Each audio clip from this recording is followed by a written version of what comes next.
नमस्कार बंधुगण, आज के আমরা কথা বলবো একটা ইনফার্টিলিটি কারণকে নিয়ে। এটা অনেকটাই কমন আছে, ওটা আছে ভেরিকোসিল। ভেরিকোসিল কি হয়? ভেরিকোসিল আমার ভেনে একটা গুচ্ছা হয়, যেরকম আমার ব্যাগ ও ওয়ার্ম হয়, ওটাকে আমি হাত দিলে বোঝা যায় কি একটা গুচ্ছা আছে, ওটার মতনই আমি বুঝতে পারি কি এটা ভেরিকোসিল হয়েছে। ভেরিকোসিল কি হয়, কি কারণে হয়, কি কমপ্লিকেশন হতে পারে ও কি ট্রিটমেন্ট হয়, ওটার উপরে আজকে আমরা কথা বলবো। আগে আমরা সর্বপ্রথম কথা বলবো টেস্টিস অ্যানাটমিকে নিয়ে। টেস্টিস অ্যানাটমি নিয়ে চারটা ভেসেলগুলো থাকে, যেটা আমার টেস্টিস মধ্যে থাকে। একটা থাকে আর্টারি। আর্টারি কি করে? আমার হার্ট থেকে টেস্টিসকে ব্লাড নিয়ে যায়। ভেন হয়, যদি টেস্টিসে যে ব্লাড এসেছে ওটাকে ফেরত আমার হার্টে নিয়ে যায়। 3 নম্বর হচ্ছে লিম্ফেটিক্স, जो एक्स्ट्रा फ्लूइडগুলো टेस्टिसे থাকে ওটাকে আমার শরীরে নিয়ে যায়। और 4 নম্বরে থাকে वास डिफरेंस, जो हमारे स्पर्म के कैरी করে। जब ये जो आर्टरीটা जो আসছে ওটা ঠিক আছে, কিন্তু ভেনটা जब ভেনটা ফুলে যায়, ওটার মধ্যে সুজন চলে আসে, তো ওটাকে জেনে ভেরিকোসিল ডেভেলপ করে। अभी ভেরিকোসিল কেন ডেভেলপ হয় এটা কারণটা তো ভালো করে জানি না, সায়েন্টিস্ট এখন भी এটা খোঁজ করছে, কিন্তু মোস্ট কমন কারণটা আছে আমার যে ভেনগুলো আছে ওটার মধ্যে ভালভগুলো থাকে। क्योंकि গ্রেভিটি জন্য আমার টেস্টিসটা শরীর বাইরে থাকে। কেন থাকে? क्योंकि ওটা টেম্পারেচার 2 থেকে 3 ডিগ্রি কম থাকতে হয়, তাকে স্পার্ম প্রোডাকশন ভালো করে হয়।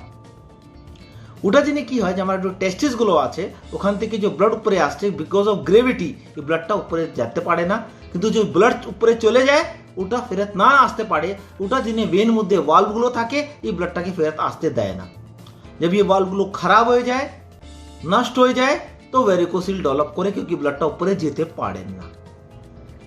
এই ভাল্বগুলো কেন খারাপ হয় ওটা হচ্ছে কারণটা আমি আপনাকে জানাচ্ছি। ওটার মধ্যে একটা কারণ থাকে, क्योंकि লেফট সাইডে ভেরিকোসিলটা কমন হয়।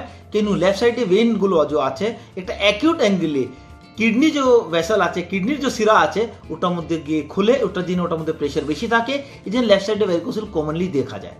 ওটা ছাড়া যে ভেনগুলো আমার রিট্রোপেরিটোনিয়াম আমার পেটে ব্যাক হিস্সা দিয়ে উপরে যায়, ওটার মধ্যে যে ফ্যাটে লেয়ারিং থাকে ওটা উইক হবার জন্য भी এরকম হয়। অনেকবার আমার অনেকটা পেশেন্টগুলো হাইট অনেক বেশি থাকে আর থিন থাকে, ও পেশেন্টগুলো भी ভেরিকোসিল বেশি দেখা যায়। কেন? এই সব পেশেন্টগুলোর গ্রেভিটির জন্য ব্লাডটা বেশি উপরে যেতে পারে না, প্রেশার বেশি থাকে আর ওয়ালটা খারাপ হয়, ভেরিকোসিলটা ডেভেলপ করায়। ওটা ছাড়া ইনক্রিজ টেস্টোস্টেরন হারমোন জন্য অনেকবার एस्ट्रोजन हार्मोन बढ़े जाए, और अनेकटा पेशेंटे देखा होच्छे कि कन्जेनाइटाल जन्मजाति ओनार वाल्वगुलो खराब थाके या वाल्व थाके ना, ओटा जेने भी ভেরিকোসিল डेवलप হয়। और একটা কারণ আছে ইডিওপ্যাথিক, মিন্স আমরা এই কারণটা এখন পর্যন্ত বুঝতে পারছি না, এইসব না হওয়ার পরে भी পেশেন্টে ভেরিকোসিলটা ডেভেলপ করে। এখন কথা বলবো এই ভেরিকোসিল ডেভেলপ হলে আমার কি ক্ষতি হতে পারে। যেটা আমরা জানি আমার টেস্টিসটা লাখো স্পার্মটা ডেলি প্রোডাকশন করে, যে লাখো স্পার্মটা প্রোডাকশন হলে তো ওয়েস্ট প্রোডাক্ট भी তৈরি হবে। যে ওয়েস্ট প্রোডাক্ট আছে এটা টক্সিন হয়, যেটা আমার ব্লাডে গিয়ে কিডনি থ্রু বাইরে বেরিয়ে যায়। কিন্তু এই টক্সিনগুলো যে ভেরিকোসিল জেনে ব্লাডটা উপর আসতে পারে না, এই টক্সিনগুলো আমার টেস্টিস মধ্যে জমা থাকে, ওটা স্পার্ম কোয়ালিটি আর কোয়ান্টিটির উপর ইফেক্ট দেয়। ওটা ছাড়া এই ব্লাড পুলিং হবার জন্য আমার টেস্টিস যে টেম্পারেচার আছে, যেটা নর্মালি 2 থেকে 3 ডিগ্রি কম থাকে, ওটা बढ़े যায়, ওটা भी স্পার্ম কোয়ালিটি আর কোয়ান্টিটির উপর এফেক্ট দেয়। ওটা ছাড়া আমার টেস্টিসে ভেরিকোসিল জেনে অনেকবার একটা ডালেক পেন হতে থাকে। আর টেস্টিকুলার পেন উপরে আমার পুরানো একটা ভিডিও আপনারা দেখতে পারে, ওটা কি কি কারণে আমার টেস্টিকুলার পেন হয়। ওটা ছাড়া আমার টেস্টিসের সাইজটা ছোট হতে পারে, আমার শরীর থেকে টেস্টোস্টেরন হারমোন বেড়ে যেতে পারে, আমার শরীরে এস্ট্রোজেন হারমোনটা বেড়ে যেতে পারে, টেস্টোস্টেরন হারমোন কম হয়ে যায়, और আমার যে ইরেকটাইল ডিসফাংশনটা ডেভেলপ হতে পারে। ওটা ছাড়া অনেকবার মাস্টারবেশন করলে ও টেস্টিসে আমার একটু স্লাইট পেন হতে পারে। তো বন্ধুগণ, এই সব ভেরিকোসিল জেনে এতগুলো প্রবলেম হতে পারে, কিন্তু আমাকে ট্রিটমেন্ট কবে দরকার হয়, কবে আমার ট্রিটমেন্ট দরকার আছে, ওটা আমাকে জানতে হবে। क्योंकि ভেরিকোসিল আমি ডায়াগনোসিস করার জন্য পেশেন্টটা একটা নিজেই ফিল করে একটা ব্যাগ অফ ওয়ার্ম মতন ওনার টেস্টিসে ফুলা থাকে, ওটার জন্য ওনার কসমেটিক যে অ্যাপিয়ারেন্স আছে টেস্টিসে ওটা भी ওনাকে খারাপ লাগে। তো বন্ধুগণ, अगर আপনার এই গ্রেডিং জানার জন্য আমরা একটা ডপলার আল্ট্রাসোনোগ্রাফি করি, যদি জানতে পারি কি আপনার ভেরিকোসিল কোন গ্রেডে আছে। ওটা জানার পরে अगर আপনার ভেরিকোসিল লো গ্রেড আছে, আপনার কোনো সিমটম নেই, আপনাকে কোনো রকম ফার্টিলিটি প্রবলেম নেই, মানে আপনার কোনো ইনফার্টিলিটি নেই, আপনার বাচ্চা হচ্ছে, তো আপনাকে কোনো ট্রিটমেন্টের দরকার হয় না। কিন্তু পেশেন্টরা अगर জানে যাচ্ছে কি আমার শরীরে ভেরিকোসিল আছে, তো ওরা ভয় পায় আমরা কি করব। ওটার জন্য আপনাকে কি করতে হবে, আপনাকে হেভি এক্সারসাইজ করতে হবে না, কোনো অ্যাবডোমিনাল প্রেশার দিতে হবে না, হেভি ওয়েট লিফটিং করতে হবে না, আপনার টেস্টিসকে ঠান্ডা রাখতে হবে, কাজ থেকে আসলে ওটাকে জল দিয়ে ঠান্ডা জল দিয়ে পরিষ্কার করবেন। আর আপনার একটা সাসপেন্সরি ব্যান্ডেজ আসে যে স্ক্রোটামকে সাপোর্ট দিয়ে রাখে, ওটাকে পড়তে পারে। কিন্তু অনেকটা পেশেন্টে লো গ্রেড ভেরিকোসিল আছে, সঙ্গে ওনার অনেকটা সিমটম আছে, ইনফার্টিলিটি আছে, ও সব পেশেন্টগুলোকে অপারেশনের দরকার হয়। ওটা ছাড়া भी अगर हाई ग्रेड ভেরিকোসিল আছে, তো এরকম পেশেন্টে ভবিষ্যতে স্পার্ম কাউন্ট প্রবলেম হতে পারে আর অন্য সিমটমগুলো আসতে পারে, এই জন্য भी আপনাকে অপারেশনের দরকার হয়।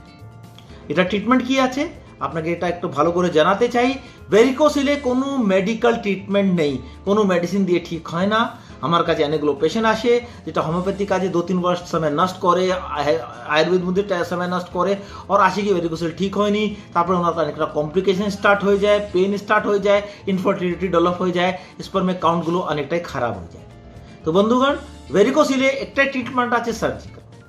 সার্জিক্যাল মধ্যে কি কি আছে, একটা আছে ওপেন প্রসিজার আছে, একটা ল্যাপ্রোস্কোপিক্যাল প্রসিজার আছে, ওরা কমপ্লিকেশন একটা বেশি থাকে और রেট भी অনেক বেশি থাকে।